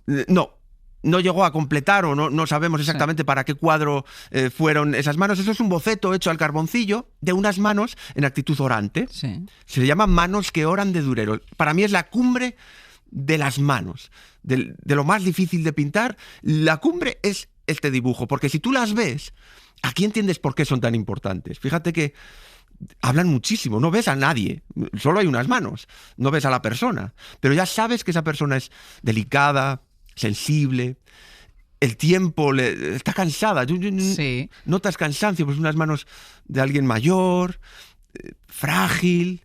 Todo eso nos dicen las manos. Dedos por eso, muy finos. Los dedos larguísimos y finísimos que solo una persona muy delicada que no ha trabajado manualmente puede tener. Estas manos nos enseñan claramente por qué es tan importante en el arte fijarse en las manos. Y es lo que digo siempre. El arte, mirar cuadros, es un entrenamiento para empatizar con la gente. Mirar cuadros es mirar manos, y mirar manos es acercarse a lo que sienten los demás. Y cuando lo haces en los cuadros, luego lo haces en la vida y por lo tanto eres más empático. De todas formas, viendo estas manos, que para mí me parecen perfectas y que son preciosas, no debe ser fácil pintar estas manos. Bueno, de hecho es lo más difícil de pintar. Si tú conoces a alguien de cualquier personaje. Sí. Si tú conoces a cualquier persona que sepa dibujar o pintar, a cualquier artista te dirá: lo más difícil de pintar son las manos. ¿Por qué? A diferencia de cualquier otra parte del cuerpo, son muy flexibles. Tienen un montón de articulaciones, falanges, tienen tendones, venas, arrugas. Cada postura de la mano da unas sombras dificilísimas de pintar. Si tú quieres saber si un artista es bueno o no, fíjate en las manos. Si tú vas a una subasta y quieres valorar el precio del cuadro y decir, ¿este es bueno o no? Mira cómo hace las manos, porque incluso los mejores artistas suelen fallar. Incluso Hay artistas que se buscan trucos para no pintar manos. Las ponen en los bolsillos. Exacto. ¿Ah, sí? Literalmente es tal cual. Tú verás en muchos retratos a lo largo de la historia que el artista, como no está muy seguro de pintar manos o no quiere gastar el tiempo en pintarlas, o casualmente están detrás de un jarrón, o las tienen en la espalda, o se ocultan, Se ocultan porque llevan mucho tiempo y mucha técnica. Claro. Incluso el precio de un retrato lo marcan las manos. Muchas veces... A más manos, más dinero. Exacto. Tú si encargas un retrato, hoy en día y antiguamente, si tú pagas mucho, tendrás 2 manos. Pero si no tienes mucho dinero y quieres... Una me la van a meter en el bolsillo. Claro, si tú quieres ahorrar, sí, pues una estará abajo y la sí, otra estará tocándose el pecho o haciendo cualquier cosa. Y si ya quieres un retrato barato porque no quieres pagar mucho, no te pondrán manos. Porque claro, pintar unas manos requiere mucho tiempo, mucha técnica y es muy caro. Así que el número de manos en un cuadro va a encarecer mucho el precio. Hasta ese punto son importantes. Pues hoy todo el mundo en el metro mirando manos. Muchísimas gracias, Pablo. Muchas gracias a ti. Hasta luego. Hasta luego. Hoy por Hoy Magazine.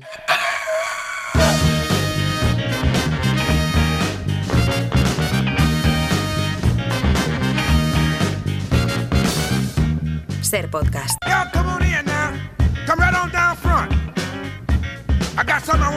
Momento que corresponde con el inicio un lunes más de los mitos 2.0 con Pepe Rubio y Sergio Castro. Buenos días otra vez. Hola, otra vez. Pepe, sabes que estás en mitos 2.0, ¿no? Lo tienes claro, ¿no? Sí, no vamos a hablar de fútbol africano. Vale, perfecto. Perfecto, dicho esto, te tenemos que comentar que para lo que vamos a hacer aquí, para lo que venimos haciendo aquí, no vas a encontrar a nadie como nosotros.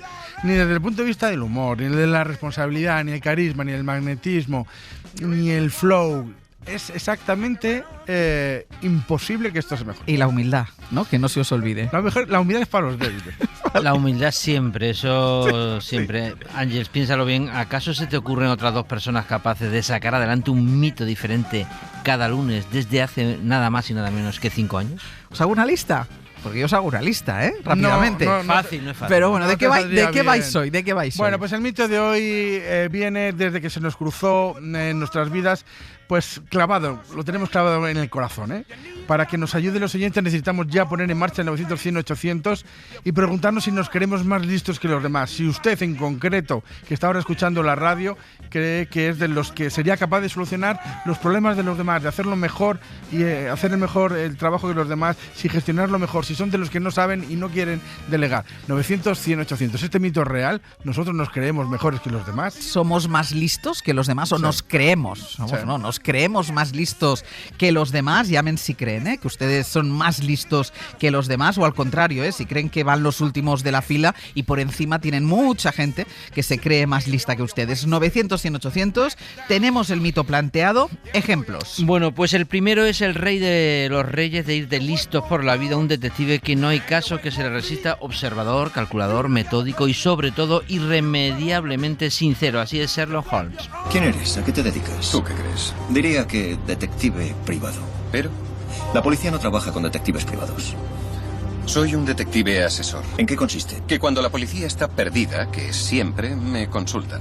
La policía no consulta a aficionados. Ayer, cuando te conocí, dije Afganistán o Irak y parecías sorprendido. ¿Cómo lo supiste? Tu corte de pelo, tu contención es muy militar. Buscas alojamiento barato, pero no acudes a tu hermano en busca de ayuda. Luego tienes problemas con él. Puede que te gustara su mujer. Puede que no te guste que beba. ¿Cómo puedes saber lo de la bebida? Es una conjetura, pero muy buena. ¿Ves? Tenías razón. ¿Que tenía razón? ¿Razón en qué? La policía no consulta a aficionados.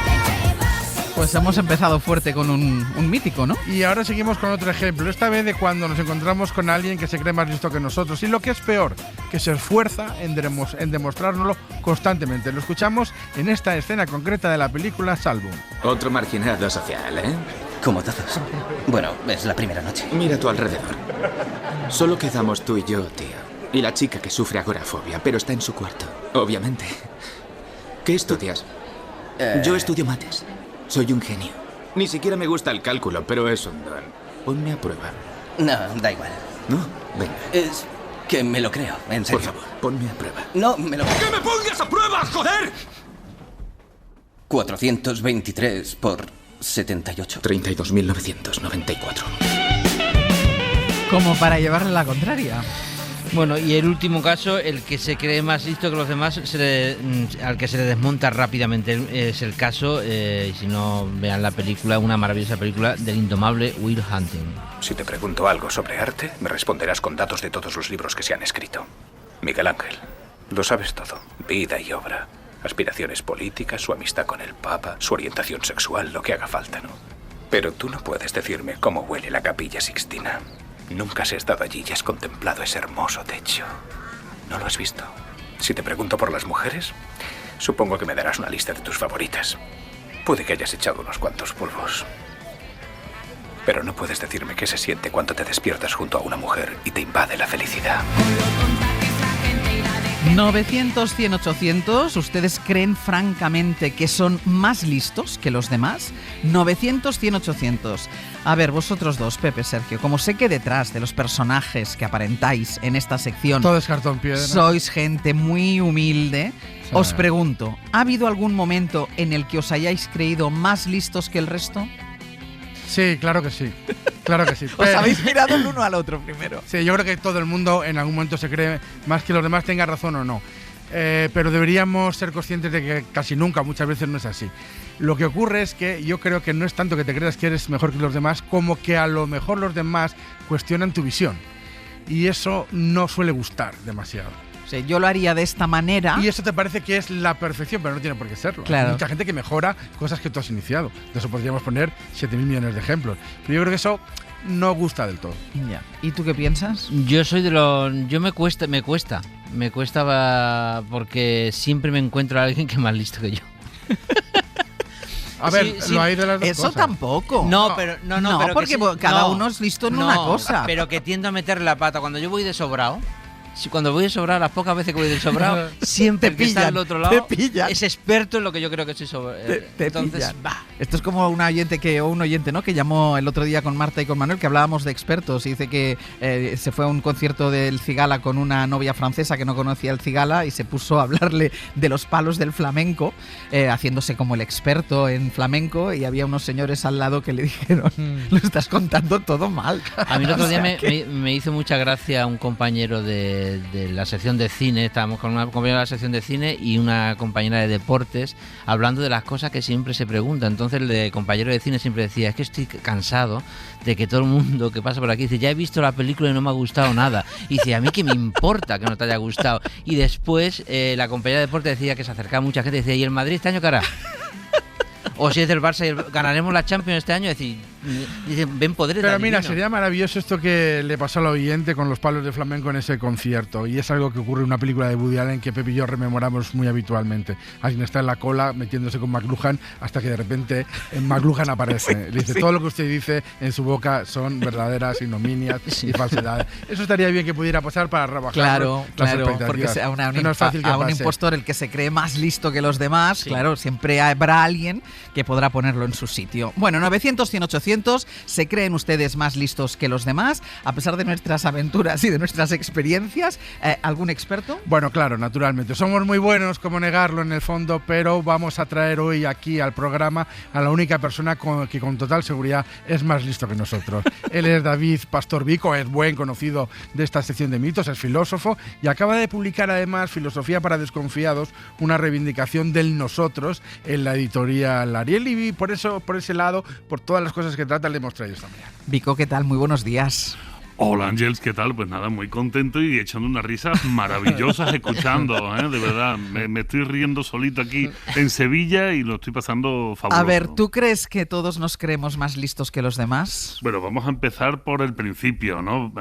Lo primero es que desde la filosofía, la primera gran frase que todo el mundo conoce de un filósofo es de Sócrates, que yo solo sé que no sé nada. O sea que lo principal es empezar desde la modestia y desde el entendimiento que el mundo es tan grande y tan vasto que por mucho que creamos saber, siempre nos quedará mucho por aprender. Y después hay otra parte, sí, es cierto, nuestro cerebro es profundamente defectuoso. Muchas veces creemos que es la panacea de la evolución, pero no es cierto. Ya a principios del siglo XX hubo una escuela alemana, la escuela Gestalt de psicología, que descubrió un montón de fallos, un montón de defectos de percepción de la realidad, y cómo estos defectos, a medida que vamos creciendo y vamos vamos entrenando nuestro cerebro, se va llenando de malos usos y de vicios. Por lo tanto, uno de ellos, si es cierto, es esta creencia, sin ningún tipo de sostén, de que quizá seamos más listos que los demás, ¿no? Pero ¿sabes qué sucede? Que yo siempre le pido a mis alumnos que cuando piensen esto, si están en el metro, si nos están escuchando ahora por la radio, si tienen puestos los auriculares, si están en un autobús, que miren a un lado y otro. Y cuando miren a un lado y otro, digan, sí, yo soy más listo que estas personas. Pero que después se pongan en la cabeza de esas personas. Y cuando te pones en la cabeza de los otros y te ves a ti mismo, esa persona dice, sí, yo soy más listo que tú. Ellos, claro. Por lo tanto, tú, a ojos de los demás, eres un tonto. Y esto nos duele mucho, pero es la deformación del sesgo. Claro, sí. Pero forma parte del ser humano, es decir, todos lo pensamos en algún momento, en alguna disciplina o en alguna cosa, ¿no? Claro, y siempre es humano. ¡Buah, qué bueno soy increíble! ¿No? Yo tenía un profesor que cada vez que sacaba uno una muy buena nota, iba uno al profesor ahí a recordarle de lo bueno que había sido en el examen, me miraba a mí, a los compañeros, y decía, ¿quieres que te ponga un 15? Yo te pongo un 15. Si tú quieres, en vez de un 10, te pongo un 15. Ahora que sepas que como no estés a la altura de este 15 en el próximo examen, ya no estamos hablando de nada, ¿no? Y claro, te volví a poner los pies en el suelo. Es cierto, pero lo que sucede también es que nos damos a conocer poco a los demás. Creemos muchas veces que el campo de conocimiento que nosotros sabemos, porque sabemos poco de los demás, es una especialidad nuestra, y a poco que nos rocemos en el mundo con un par de miles de personas, nos damos cuenta de que, que podemos ser aprendices, y es mucho mejor quedar de modesto que quedar de sobrado. ¿Es una trampa del ego pensar que somos más listos que los demás? Pero por supuesto, Ángel, de hecho hay una frase de serie americana de los años 80 que yo detesto con toda mi alma, en la que no creo, que dice cosas como eres muy especial y eso te hace diferente a los demás. Y nuestro cerebro, que sabe que somos especiales, biológicamente todos somos especiales, todos tenemos un ADN que en algún porcentaje es diferente al otro, y bueno, este sabernos diferente nos hace creernos especiales. Y siempre comento a los alumnos, digo, recuerden ustedes que todas las bolsas de basura de los grandes vertederos del mundo son especiales, porque todas son diferentes, todas son absolutamente diferentes. Ahora, no tienen más que basura. Ser diferente a los demás, ser especial en este sentido, no te hace ser mejor. Pero como nuestro cerebro es defectuoso y el yo es el que predomina, la voz que siempre escuchamos en nuestra cabeza es la nuestra, es con la que estamos constantemente en conversación, finalmente este sabernos diferentes a los demás, en vez de hacernos más humildes, en algunos casos incluso acomplejados, lo normal es que nos suele hacer muy creídos y muy sobrados. Pepe. Sí, no, me estoy acordando en el libro de Irene Vallejo, En infinito en un junco, había un filósofo griego, tipo Vico, pero griego, que claro, en esa época pues era muy asequible todo, porque presumía de haberse leído todos los libros que se habían publicado. Pero claro, yo cuando me traslado a esta época y pienso en esta gente que te dice, pero ¿cómo que no te has leído este libro? ¿Pero cómo que no has visto esta película? ¿Pero cómo no has escuchado este disco? Digo, vamos a ver.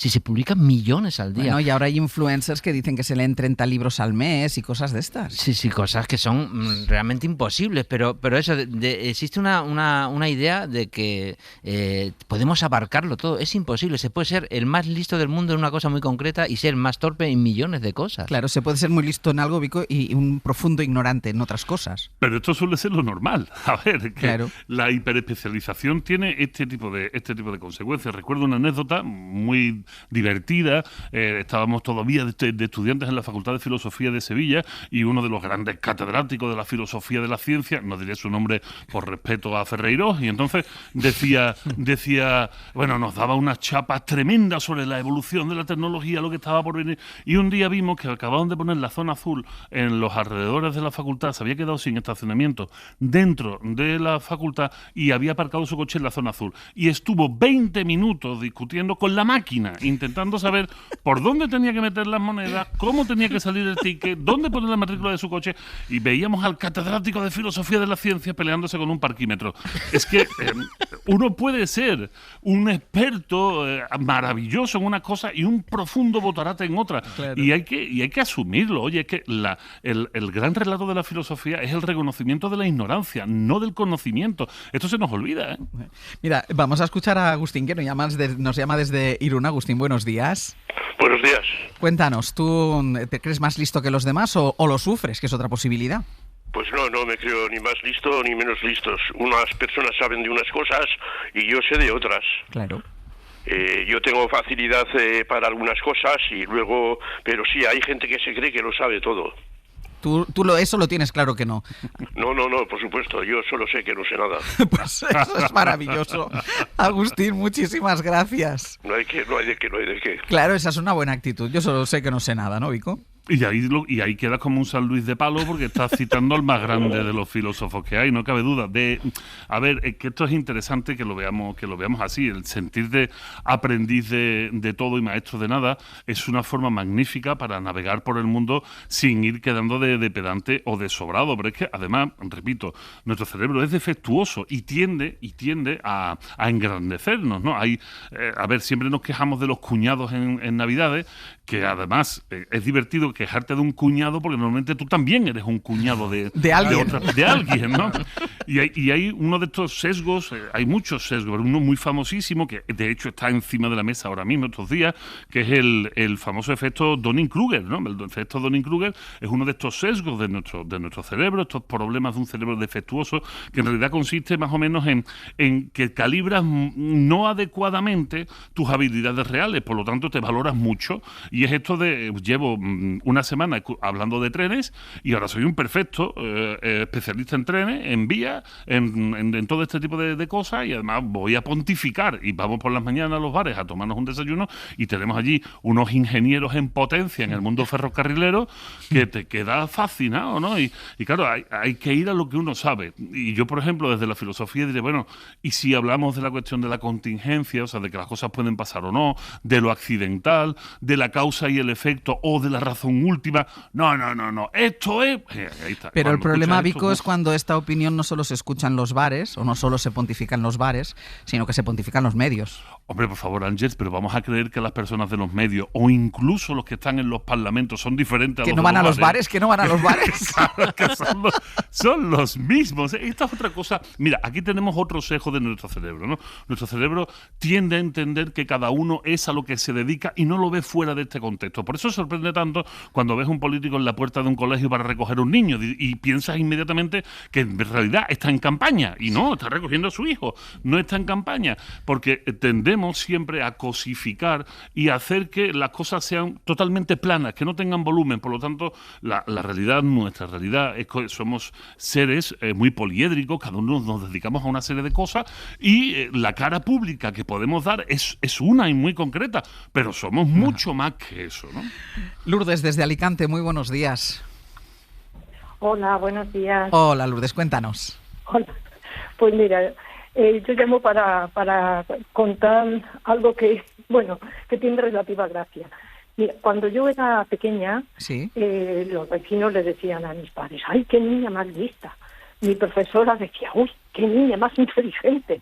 Luego me hice mayor, empecé a trabajar y todo eso, y mis compañeros, incluso mis jefes, me decían, eres una persona muy inteligente. Así a lo largo de mi vida, y yo nunca jamás, ni cuando era niña, ni cuando era adulta, me lo creí. Yo siempre me consideré, y creo que he sido una persona completamente normal, totalmente.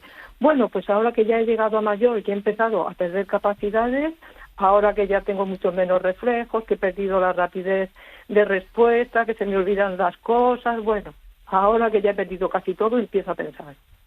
Y si era verdad que yo era inteligente, porque si no era inteligente, ¿cómo he podido perder tanto? Lourdes, que lo tengo que dejar aquí. Muchísimas gracias.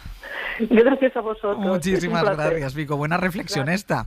Me parece maravilloso, y aquí se unen otros dos sesgos con respecto a la inteligencia. Uno, hay un efecto famosísimo que es el efecto Forer. Nos creemos todo aquello positivo que digan de nosotros. Por eso funcionan los horóscopos. Los horóscopos nunca te dicen, hoy te has levantado hecho un perfecto idiota, ¿no? Te dicen cosas bonitas, como eres una persona muy sensible, pero no se lo puedes demostrar a todo el mundo, no vaya a ser que te hagan daño, ¿no? Y todos decimos, pues ese soy yo. Por tanto, si a esta mujer le han dicho toda la vida que es muy inteligente, pues lo normal es llegar a aceptarlo. Dice, no me lo creo, pero poquito, pero en el fondo está ahí. Y después está la percepción del otro. Esto se llama el efecto Pigmalión. Esto es súper importante porque nos sucede a todos constantemente. La primera vez que ves a alguien, esa primera impresión te puede parecer una persona muy inteligente. Y entonces tú dices, debe de ser muy inteligente. Y le haces preguntas de gente inteligente, lo cuida como alguien inteligente y responde inteligentemente. Eso se llama profecía autocumplida. Cuando tú fuerzas a que esa persona sea realmente inteligente. Vico, muchísimas gracias, como siempre. Pues un abrazo enorme, Ángels. Un beso. Qué bien hoy. Muy bien, ha quedado clarísimo. Vale. Ya sabemos dónde estamos. Ya sabemos dónde estamos. estamos. Nadie se venga. Nos han puesto en nuestro sitio. Sí. Venga. Soy el mejor entrenador que pueda haber en la faz de la tierra, sin ninguna duda. No hay seleccionador mejor que yo en la historia del fútbol mundial. Eso es lo que yo me creo. Luego otra cosa es que sea realidad. Cuando tú vas, yo vengo de allí. Hoy por Hoy Magazine. Ser Podcast. ¿Qué tal, Casal? Hola, buenos días. ¿cómo estás, Ángels? Francino, buenos días. Hola. Contadnos qué estáis preparando. A las 2 actualizamos, naturalmente, ese día horrible para los usuarios de Rodalies. Les vamos a escuchar, vamos a ver si tiramos un poquito de ese hilo y esclarecemos también qué ha causado el caos que habéis contado durante toda la mañana, que os venía escuchando en carretera y parecía una broma, ¿no? Pero no lo es. Hoy, de nuevo, cientos de miles de personas se han quedado literalmente tiradas en el andén. Interesante también el debate interno, o pelea o lo que sea, en el Partido Popular, con Ayuso que si Feijóo pide la dimisión de Óscar Puente, ella pide la dimisión de Pedro Sánchez. Si Feijóo guardaba la semana pasada luto con cierta contención en sus mensajes, pues ella se quejaba de la imposición de la ley del silencio.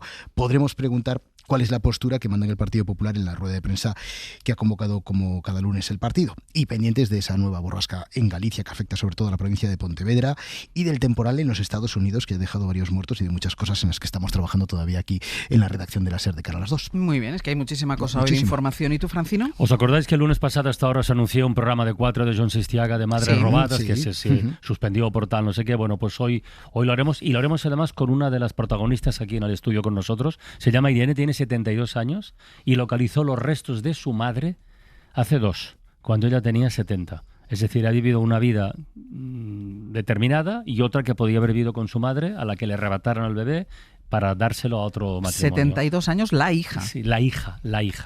Una historia tremenda. Sí. Hablando de trenes, la empresa nacional de ferrocarriles de Francia acaba de poner a la venta billetes en vagones donde está prohibida la entrada a niños menores de 12 años. Lo cual, no te rías, no me río.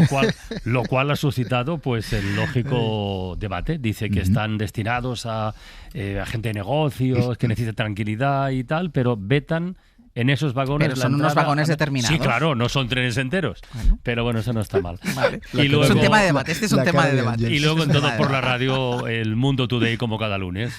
España acuerda pasar directamente a 2027 porque 2026 está dando muestras de ser defectuoso.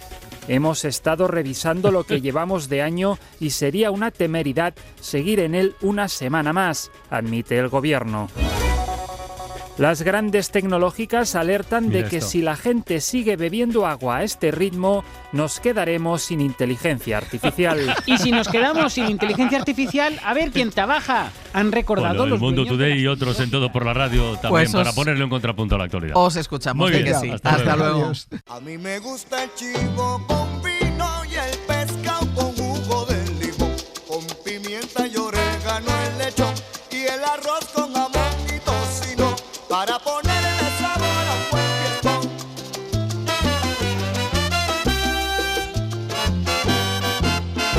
Y una bichuelita bien guisa y un aguacatón como un melón. ¿Vamos a hablar de comida en este tramo de radio o qué vamos a hacer? Pues de comida, de cocinar. De cocinar, sí, porque este fin de semana nos hemos puesto un poco como las grecas cocinando cada uno en su casa y Dios es la de todo, como se dice. Y Sebe se ha hecho un cocido. Muy bien. Qué rico. Que yo he catado, estaba buenísimo. Tere ha hecho macarrones con chorizo. Chorizo de León, no os podéis imaginar lo buenos que estaban. Chorizo de León, no hay mejor chorizo que el de León. Y yo he hecho mi primer pote gallego. Se me está revolviendo el estómago. Muy bien, pero además todo, mucha contundencia en los platos, voy a decir. Hombre, hay que comer bien los fines de Nadie ha semana. hecho un brócoli. No. Bueno, pero el pote gallego lleva los grelos. Sí, eso sí, bueno, lleva verde, lleva verde. yo ayer me cené una menestra con pescado, que lo he contado esta mañana, la cosa más triste de mi vida, que yo ayer le decía a mi chico, madre mía, lo siento por hacer esta cena porque me está dando pena hasta a mí. Ya. Me estoy quedando muerta. Pero hay que compensar los macarrones con chorizo. Ay, vamos. Pues yo pienso en ellos. Le pedí a un miembro de mi familia que le echara un ojo a un arroz y se me olvidó decirle tápalo. Le dije bájale el fuego y ahora vengo. No lo tapó y se quemó todo el arroz. Pero es que la orden de échale un ojo al arroz, perdona, me parece poco concreta. Pero es que yo pensaba que esto era una cosa evidente, que se le baja, si está hirviendo le bajas el fuego. No le dije bajas el fuego y lo tapas. También depende del tipo de arroz que estés elaborando. Era un arroz blanco básico, vale. o sea, de esto... No era muy prometedora. Para acompañar el pescado Pues y las bebidas de Para Teresa. acompañar un huevo frito y un plátano frito. O sea, esa comida tan rico. básica de fin de semana que a mí me encanta. ¿Era arroz con ojo? Lo tuve que hacer 2 veces y me cogí uno de estos cabreos explosivos que te duran nada, unos minutos, pero que son totalmente desproporcionados con el problema. Estamos con el miembro de la familia al que le dijo que tenía que echarle un ojo. No voy a... Claro, yo estoy con el miembro de la familia también, porque es que me parece una... Le tenemos al teléfono. Miembro, buenos Me días. parece una instrucción, échale un ojo al arroz, así en general. Bueno, pues pensé que me contaba con... Que habíamos sembrado más en esa mente. Sí, y no. no. Pues mi pote ha quedado. Mi pote quedó. Buenísimo. Espectacular. ¿Te ayudó alguien? Espectacular. Es mi primer pote, porque después Severino esta mañana ha dicho, no, yo me hago pote una semana y otra no. No le he dicho eso. De No me moje. ha dicho, tú no has hecho nunca. He dicho, sí, he hecho Tú de pote moje gallego. con tomate, ese te gusta tanto. Sí, pero, También pero me el pote que lleva unos... Todo empezó porque la frutera mía, que todos los días, todos los fines de semana, todos los sábados, me engaña con algo nuevo que tiene. Y dice, mira, tenemos grelos. Tú que te gusta mucho probar, hazte un pote gallego. Y no lo habías hecho nunca en la no vida. lo había hecho en la vida. Pero ¿y cuando te pones, Pepe, cómo lo haces? ¿Buscas internet? Busco internet Claro. y claro, después había unos Ya, pasos, pero- porque claro, el pote gallego tiene una parte que es la parte de la carne y la judía, después hay que añadir el chorizo, ¿no? Y va por parte, no hay cocciones únicas. Eché la mañana el domingo entera. Pero te quedó rico. Ha quedado rico, debe ser principiante, ese punto del principiante que la primera vez que haces algo te queda bien. Porque Vale. lo haces O que marcando no los sabes pasos. cómo tiene que saber. Eso. No, Ahí no te está. acuerdas de cómo es un pote gallego. No Y está mal. Antón Losada me Has tardado aplaudiría. Has tardado tantas horas que como para que esté malo. Pero el, Ahí el está. debate que teníais esta mañana, que os escuchaba yo de fondo, era Uy. si os dejabais aconsejar Eso o es. tocar mientras estabais Eso cocinando. es.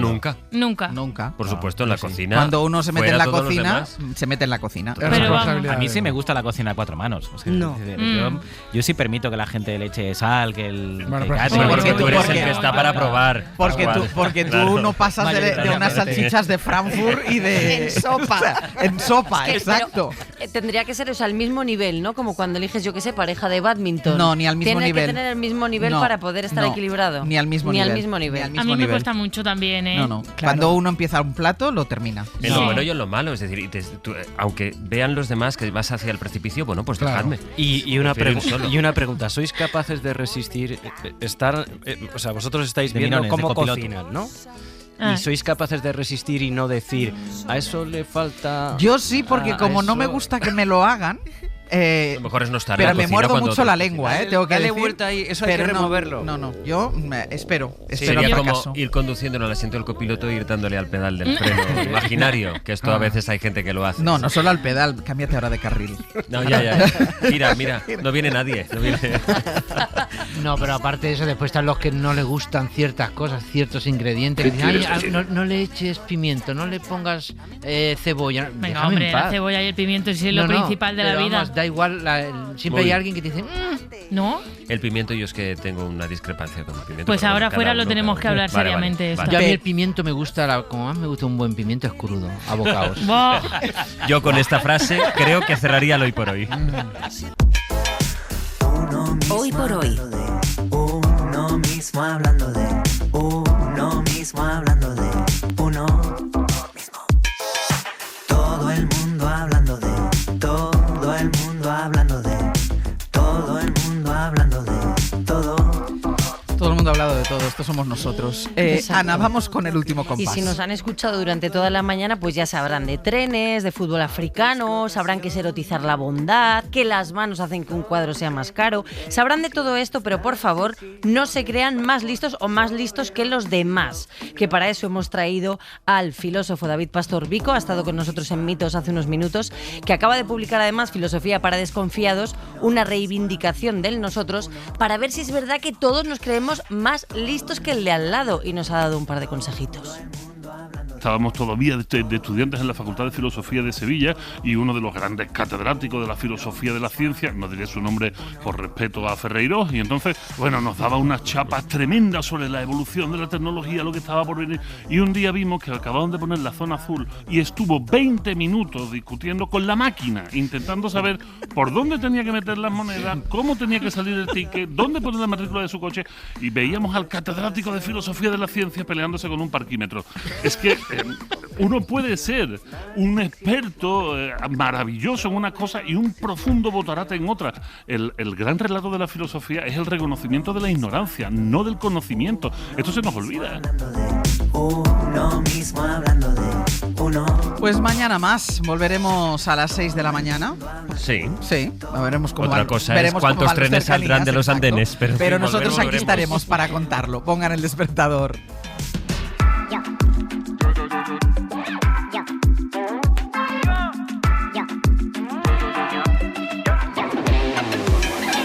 Ya ni puedes escuchar, consensuar la realidad, intentar empatizar, compartir felicidad, encontrarnos y brindar, sentir la vida pasar. Queda tanto, tanto por amar. Uno mismo hablando de uno mismo hablando de uno mismo hablando de uno mismo. Todo el mundo hablando de todo el mundo hablando de todo el mundo hablando de todo. Uno mismo hablando de uno mismo hablando de uno mismo hablando de uno. Uno mismo mismo